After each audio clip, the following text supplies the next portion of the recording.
Chemical kinetics के first lecture में आपको सिखाया गया कि rate of reaction, rate law, rate constant, order of reaction और मॉलिक्यूलरिटी का मीनिंग क्या होगा।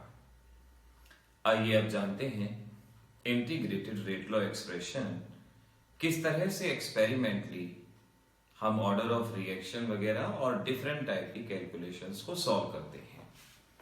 नाउ लेट्स अंडरस्टैंड, हमारे पास रिएक्शन है A gives you B, ये एक फर्स्ट ऑर्डर रिएक्शन है।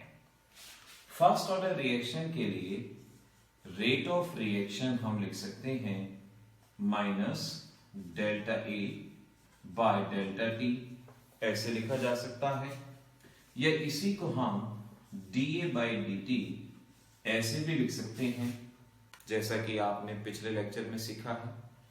और अगर हम इसे रेट लॉ के अकॉर्डिंगली लिखते हैं तो रेट लॉ के अकॉर्डिंगली लिखा जाएगा rate k a raise to the power 1।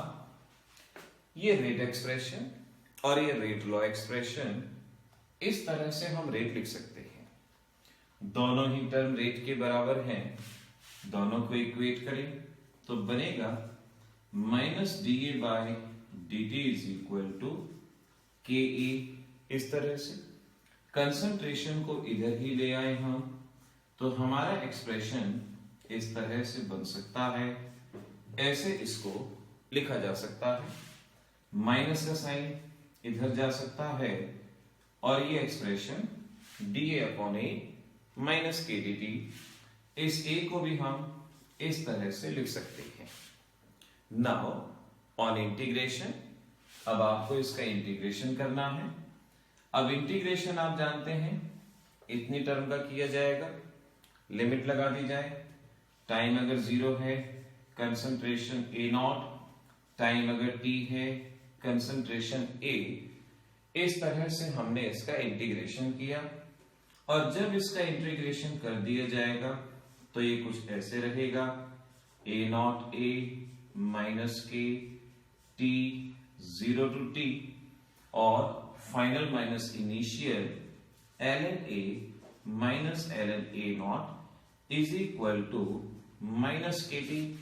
इस तरह से एक्सप्रेशन को लिखा जा सकता है। साइन चेंज करके हम इसी एक्सप्रेशन को ऐसे लिख सकते हैं k t is equal to ln a minus ln a। इस तरह से ये लिखा जा सकता है। साइन चेंज किया, नेगेटिव इधर आ गया, नेगेटिव पॉजिटिव वगैरह, यही एक्सप्रेशन इस तरह से लिखा जा सकता है। क्योंकि ये लॉग में है, natural log, so I can write ln a naught by a, ये एक्सप्रेशन। अब इस एक्सप्रेशन को हमें यहां पर नंबर दे देना है और ये आपको एक्सप्रेशन याद रखना होगा, ln की फॉर्म में ये एक्सप्रेशन याद रखेंगे। ln हटाने के लिए मैथमेटिक्स में आपने पढ़ा होगा 2.303 लॉग का यूज किया जाता है। इस तरह से ये नेक्स्ट एक्सप्रेशन हमारे पास फॉर्म हुआ। सिमिलरली अगर हम लिखें t is equal to 2.303 by k log a naught by a, ये एक्सप्रेशन हमें यहां पर याद रखने की जरूरत है। हम ध्यान रखेंगे a नॉट है इनिशियल कंसंट्रेशन और a है कंसंट्रेशन लेफ्ट। a नॉट है हमारा इनिशियल कंसंट्रेशन और a है हमारे पास कंसंट्रेशन लेफ्ट। इस तरह से हम अपने इस एक्सप्रेशन को समझ पाएंगे। सो time taken for first order reaction इस तरह से फाइंड आउट किया जा सकता है। आप इनिशियल कंसंट्रेशन जानते हैं, आप कंसंट्रेशन लेफ्ट जानते हैं, आप बड़ी आसानी से अपने न्यूमेरिकल्स को सॉल्व कर पाएंगे। Further life time of the reaction, life time का मीनिंग क्या होगा? वो टाइम पीरियड जब कोई भी रिएक्शन कंप्लीट होती है। और ध्यान रखेंगे आप, फर्स्ट ऑर्डर रिएक्शन का लाइफ टाइम इनफाइनाइट होता है, यानी फर्स्ट ऑर्डर रिएक्शन कभी भी कंप्लीट नहीं होती।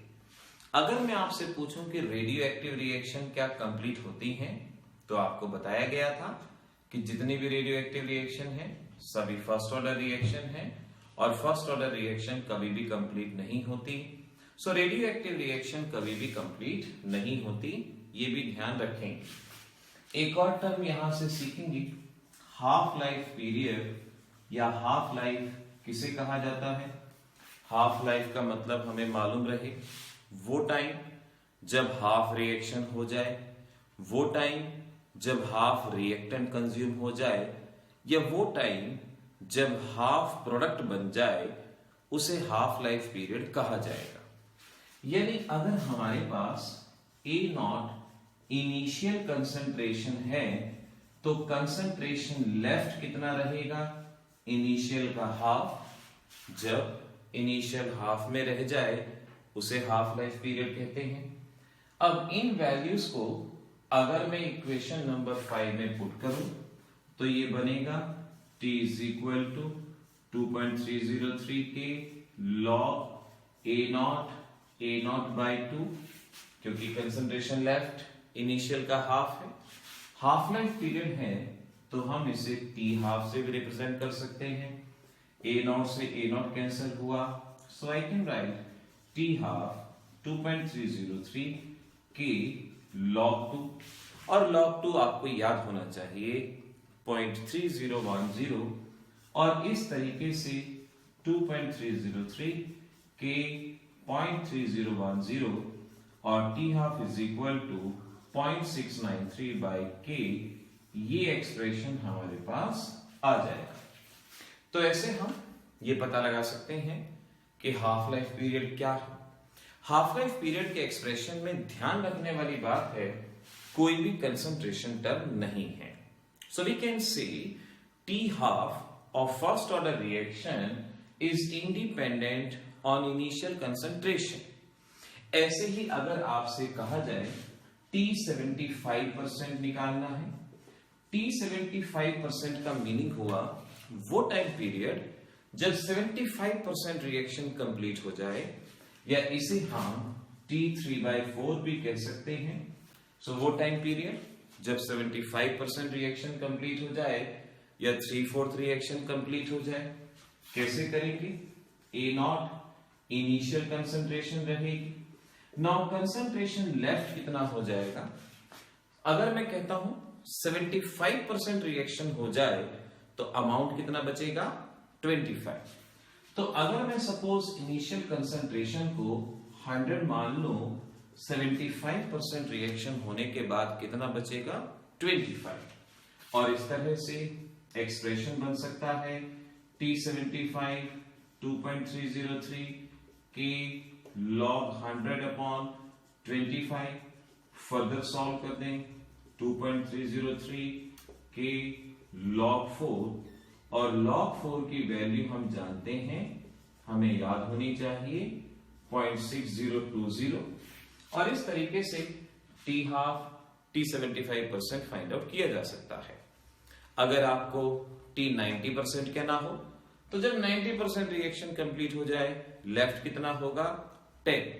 सो 100 और 10 इस वैल्यू को लेके सॉल्व किया जा सकता है। अगर आपसे कहें T हाफ और T 3/4 के बीच में रिलेशन बताना है, और T 50% एंड T 75% के बीच में रिलेशन बताना है, तो आपको एग्जाम में कैसे सॉल्व करना होगा। पहले आपने T हाफ यानी T 50% को सॉल्व किया, फिर T 75% को सॉल्व किया, फिर एक को दूसरे से डिवाइड कर दिया जाए, यानी T half divided by T 3/4, और ये सॉल्व करेंगे हम इस तरीके से। T हाफ की वैल्यू ये रही, T 75% आपके पास है कि 2.303 0.6020 कैंसल आउट हुआ, ये 2 पे चला गया। So I can say T 3/4 is equal to 2 into T half. ये एक्सप्रेशन हमें ध्यान रखना है। न्यूमेरिकल्स में भी ये एक्सप्रेशन आपके लिए हेल्पफुल होगा, और आपके एग्जामिनेशन के लिए एक तो आपको ये रिलेशन आना चाहिए, और ऐसे ही आपने जो ट्राई करना है T 90% एंड T 99.9% में क्या रिलेशन है उसको आपने जरूर ट्राई करना है। तो इस तरीके से इंटीग्रेटेड रेट लॉ एक्सप्रेशन आ जाए और अगर आपके पास T12 T75% का रेशियो आ जाए, आप इन चीजों को ध्यान में रखें और इस तरह से सॉल्व करने की कोशिश आपको करनी होगी। नाउ अगर आपसे कहें एवरेज लाइफ क्या होती है, लाइफ टाइम हमने बताया वो टाइम पीरियड जब रिएक्शन कंप्लीट होती है, हाफ लाइफ जब आधी रिएक्शन कंप्लीट होती है। अगर मैं कहूंगा एवरेज लाइफ तो इसका मतलब है जब 72% रिएक्शन कंप्लीट होती है उसे हम एवरेज लाइफ के नाम से जानेंगे। दो छोटी सी चीजें और सीखेंगे, एक है थ्रेशोल्ड एनर्जी और एक है activation energy. So let's understand threshold and activation energy. आखिर मीनिंग क्या है, क्वेश्चन क्या है, एटसेट्रा। देखिए एक बात ध्यान रखें, हम जानते हैं इस रिएक्शन को कंबशन रिएक्शन कहा जाता है। हमारी नेचर में कार्बन अबंडेंस में है, हमारे बोर्ड में है, आपकी बॉडी के अंदर है, हर जगह कार्बन है, ऑक्सीजन भी अबंडेंस में है।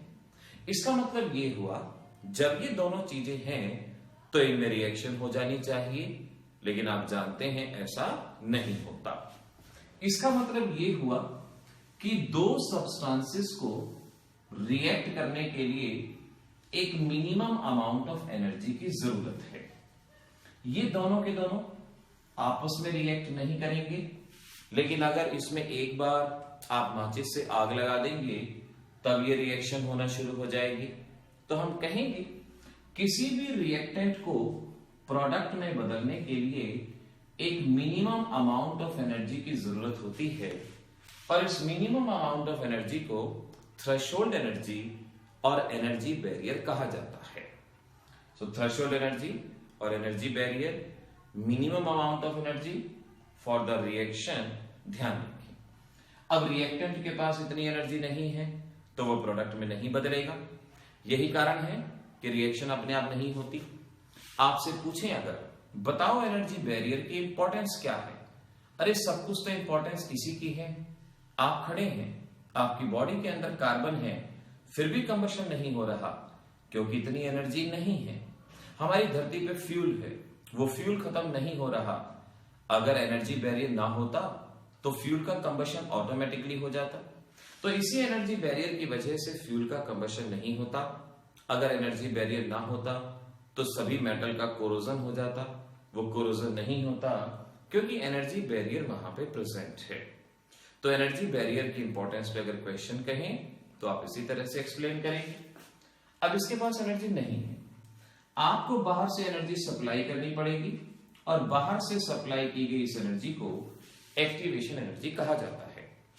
तो एक्टिवेशन एनर्जी का मीनिंग हुआ extra amount of energy given to the reactant so that they can be converted into product, ताकि रिएक्टेंट प्रोडक्ट में बदल सके। इस एक्स्ट्रा अमाउंट ऑफ एनर्जी को एक्टिवेशन एनर्जी कहा जाता है। इसका मतलब ये हुआ जितनी एक्टिवेशन एनर्जी ज्यादा चाहिए होगी उतनी रेट ऑफ रिएक्शन कम होगी, और जितनी एक्टिवेशन एनर्जी कम चाहिए होगी रिएक्शन तुरंत हो जाएगी। तो अगर मैं आपसे पूछता हूं कि एक रिएक्शन फास्ट है, आखिर ऐसा क्यों है, तो आप कह सकते हैं क्योंकि एक्टिवेशन एनर्जी रिक्वायरमेंट कम है, जल्दी उसको एनर्जी मिल जाती है, फटाफट वो प्रोडक्ट बनाता है। अगर मैं कहता हूं कि भाई एक रिएक्शन बहुत स्लो है, आखिर क्यों है, तो जवाब क्या रहेगा, क्योंकि वहां पर एक्टिवेशन एनर्जी रिक्वायरमेंट ज्यादा है इसीलिए वो रिएक्शन स्लो है। तो इस तरीके से एक्टिवेशन एनर्जी और थ्रेशोल्ड एनर्जी का कंसेप्ट आपको क्लियर होना चाहिए। यही एनर्जी हैं जो रिएक्शन को कंट्रोल करती हैं, रिएक्शन की स्पीड को अफेक्ट करती हैं, उसके डायरेक्शन को, उसकी वेलोसिटी को अफेक्ट करती हैं। इतनी सी बात आपको यहां पर ध्यान रखनी होगी। अगर मैं कहूं कि सब्सटेंस आपस में रिएक्ट कैसे करते हैं, तो वो आपको बताया था हमने। जब दो मॉलिक्यूल आपस में टकराते हैं तो इनके कोलिजन होते हैं, पुराने बॉन्ड टूटते हैं, नए बॉन्ड बनते हैं, और इस वजह से ये मॉलिक्यूल आपस में रिएक्ट करते हैं और ये प्रोडक्ट बनाते हैं। ये कोलिजन थ्योरी का हमारा एक पॉइंट है। नंबर ऑफ कोलिजन जो per unit volume per unit time होते हैं, इसे कोलिजन फ्रीक्वेंसी कहा जाता है। और जिन कोलिजन की वजह से रिएक्शन होती है उन्हें इफेक्टिव कोलिजन कहा जाता है। तो इफेक्टिव कोलिजन का मीनिंग क्या हुआ? वो कोलिजन्स जिनकी वजह से रिएक्शन होती है। अब रिएक्शन किन की वजह से होगी? ऐसे कोलिजन जिनके पास एक्टिवेशन एनर्जी के बराबर एनर्जी होगी वही प्रोडक्ट में बदल पाएंगे। तो इफेक्टिव कोलिजन की कंडीशन क्या होगी कि कोलाइडिंग मॉलिक्यूल के पास एक्टिवेशन एनर्जी के बराबर एनर्जी होनी चाहिए और उनका ओरिएंटेशन प्रॉपर होना चाहिए। देखिए, ओरिएंटेशन का मतलब है कि मॉलिक्यूल जब आपस में टकराते हैं, सपोज आप अपने दोनों हाथों को टकराते हैं, एक क्लैपिंग की साउंड आती है। आपके पास एक कंडीशन है कि आपने हाथों को टकराया, क्लैपिंग की साउंड नहीं आई। क्लैपिंग की साउंड नहीं आई, इसका मतलब क्या हुआ? इसका मतलब ये हुआ मॉलिक्यूल कोलाइड तो हुए लेकिन उनके पास एक्टिवेशन एनर्जी नहीं थी।